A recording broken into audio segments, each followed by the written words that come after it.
来消息来看，伫台中的南屯哦，才有10笔的土地自办市地中化，要加做工业区。也毋过有人向立委、佮市议员检举讲哦，才有部分的土地有带废弃物，因家己检测嘛发现讲重金属超标，其中砷的浓度是超过标准的上百倍哦。伊要求台中市的环保局应该得爱来检测有污染哦，得爱马上来停止重化。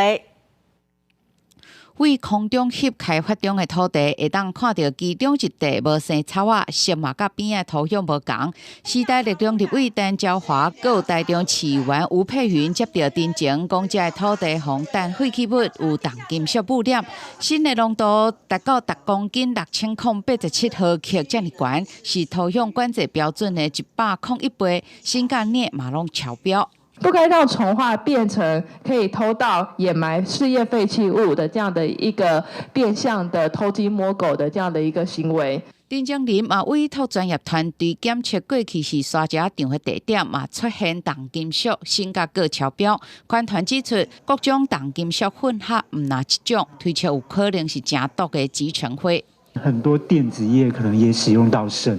半导体业。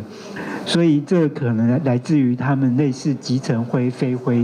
这样子的一种废弃物。对此，台中市环保局讲，目前还未接到中委会通报防弹废弃物，会针对检举陈情的地点来做进一步的检测。只要有相关的市政，我们就会依法行政，包含必要的开挖。初步掌握污染的范围大约1公顷，到底是中华进前风头台，还是中华过程中来台，需要进一步来厘清。但市议员吴佩云强调，若讲有污染，就应该照相关的规定来移除整治，即马应该暂停中华定序，要等到土地恢复完整，责任厘清。记者林志文、王兴中台北报道。